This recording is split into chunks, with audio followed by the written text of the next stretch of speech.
नमस्कार दोस्तों, स्वागत है आप सभी का आपके अपने चैनल द रिटेल इन्वेस्टर में।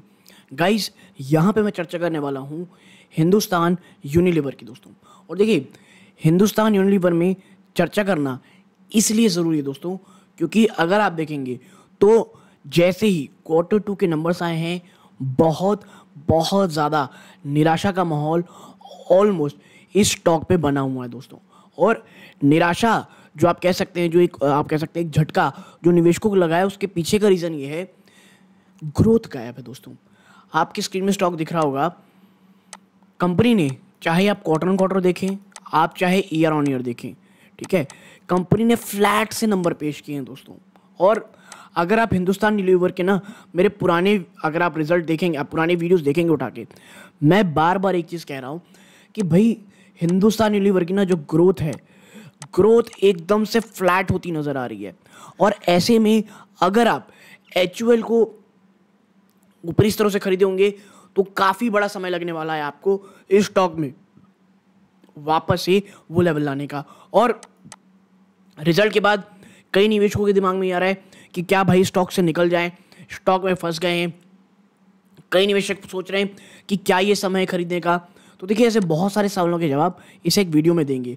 लेकिन आगे बढ़ने से पहले दोस्तों, अगर आप इस चैनल पहली बार आए हैं, प्लीज़ सब्सक्राइब का बटन दबाएं। आप ऐसा करते हैं, चैनल की ग्रोथ होती है दोस्तों, बहुत मोटिवेशन मिलता है। और ऑल नोटिफिकेशन बेल को दबाइएगा। देखिए, अब बात कर लेते हैं थोड़ा सा निवेशकों के लिए। देखिए, HUL ने Q2 के नंबर्स पेश किए। HUL ने 18 रुपये डिविडेंड भी दिया स्टॉक में, ठीक है।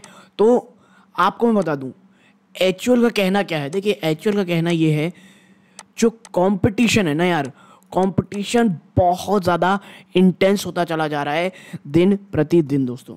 जी हाँ, जो कॉम्पिटिटिव इंटेंसिटी है वो लगातार बढ़ती चली जा रही है निवेशकों के बीच में। और बात सिर्फ कॉम्पिटिटिव इंटेंसिटी की नहीं है दोस्तों। आप कहेंगे कि जो HUL है उसने जो एक बड़ा पोर्शन अपना जो रिजल्ट पेश किया, उसमें एक सबसे बड़ा पोर्शन इन्होंने एडवर्टीजमेंट में खर्चा किया। जी हाँ, एडवर्टीजमेंट के खर्चे में तो बहुत बड़ा जंप आया है। और ये इस बात का परिचायक है कि कुछ समय पहले HUL की CEO ने कहा था कि भाई देखिए, हमको ना जो लोकल कॉम्पिटिटर हैं उनसे बहुत ज़्यादा कंपटीशन फेस करना पड़ रहा है। उनके सामने हमारी, आप कह सकते हैं, बहुत ज़्यादा, क्योंकि कोविड के समय क्या हुआ था, जो मैंने पहले बताया था आपको, कोविड के समय में जो रॉ मटेरियल प्राइजेस थे, जो ट्रांसपोर्टेशन कॉस्ट थी, वो इतनी ज़्यादा ऊपर हो गई थी कि कुछ भी आप कह सकते हैं, जो लोकल कॉम्पिटिटर्स हैं, जो लोकल प्लेयर्स हैं, उनके लिए आप कह सकते हैं बिजनेस करना टफ होता चला जा रहा था और वो धीरे धीरे गायब होते। बट अब जब जो रॉ मटेरियल प्राइसेस है वो थोड़ी नीचे आई हैं, इतना ही नहीं, जब ट्रांसपोर्टेशन कॉस्ट है वो कम है, तो वापस एक रीसर्जेंस देखने को मिल रहा है उन निवेशकों का। और ये हिंदुस्तान यूनिलीवर जैसी बड़ी कंपनीज के लिए थोड़ा चीज़ें टफ होती चली जा रही हैं। और देखिए, एक और चीज़ आपको HUL मिलेगी कि इनके, अगर आपको इनके प्रोडक्ट लाइन बताऊँ ना, अगर मैं आपको प्रोडक्ट लाइन बताऊं तो कुछ ऐसे प्रोडक्ट नहीं है दोस्तों जो इसे एक आने वाले समय कुछ जंप दिला सके, ठीक है। और ये बात कंपनी भी समझ रही है। तो मुझे पर्सनली लग रहा है ना, आने वाले समय में कुछ आपको एक्विजिशंस HUL की तरफ से करते हुए आपको दिखाया जाएगा। और इतना ही नहीं, अगर आप देखेंगे कि भैया HUL में इस बार क्या प्रॉब्लम हुई है, तो देखिएगा, एक सबसे बड़ा झटका या आप कह सकते हैं चिंता ये है, HUL ने कहा है कि आने वाले समय में ना, और ये इन्होंने बहुत पहले अपने, आप कह सकते हैं, कुछ समिट में गए हुए थे, वहाँ भी नहीं कहा था कि हमारा जो फोकस ना अब मार्जिन की बजाय वॉल्यूम्स में होने वाला है। जी हाँ, कंपनी ये कह रही है कि हमारा जो विजन है, जो हमारा, आप कह सकते हैं, नज़रिया अब होने वाला है, वो किसके लिए होगा, वो सिर्फ और सिर्फ एक चीज़ के लिए होगा, मार्जिन एक्सपेंशन के लिए नहीं, वो वॉल्यूम्स के लिए होगा। क्योंकि हमको अपना मार्केट शेयर लगातार बढ़ाना है, ठीक है। और एक और चीज़ कि क्या स्टॉक्स निकालें। देखिए, करेंटली अच्छी चीज़ क्या हुई है, स्टॉक 2500 के अभी भी इतने खराब नंबर बावजूद 2500 के ऊपर क्लोज दिया है दोस्तों। बहुत सारी चीज़ें ऐसी हैं जो ऑलरेडी प्राइस इन हो चुकी हैं।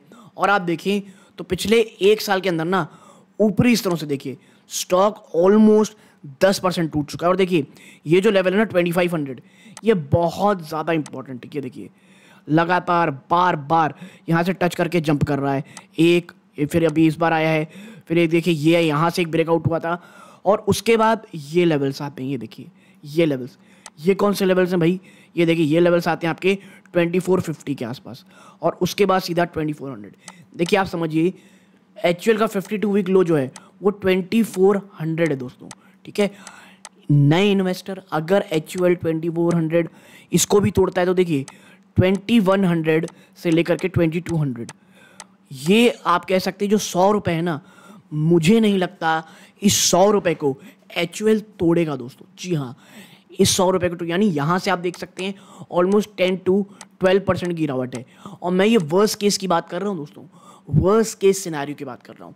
तो वो निवेशक जो आप कह सकते हैं नई एंट्री लेना चाहते हैं वो एसआईपी मोड में खरीदे, क्योंकि देखिए एचयूएल जैसा जो स्टॉक है ना, ये हमेशा से मैं कहता हूँ कॉफ़ी कैन पोर्टफोलियो का स्टॉक है। ये स्टॉक जो है ये कॉफ़ी कैन पोर्टफोलियो का हिस्सा होगा, ना कि आपके, आप कह सकते हैं वैसे स्टॉक जो आप रिस्क लेकर के बहुत अच्छे रिटर्न कमाने के लिए करते हैं। देखिए अभी अगर खरीदेंगे साल भर में एटलीस्ट आपको ये स्टॉक 10% से ज़्यादा के रिटर्न तो देने की क्षमता रखते हैं दोस्तों, ठीक है। तो ये चीज़ ध्यान में रखिएगा। और मंडे को देखना ये होगा, अगर एचयूएल मंडे को 2500 के नीचे क्लोजिंग देता है और 1-2 दिन सस्टेन करता है तो मुझे लगता है 2400 के दरवाजे वाकई खुल जाएंगे दोस्तों, ठीक है। तो यदि आपको ये बहुत छोटी सी एनालिसिस पसंद आई हो, वीडियो को लाइक करके चैनल सब्सक्राइब कीजिएगा। ये वीडियो का अंत है। जय हिंद।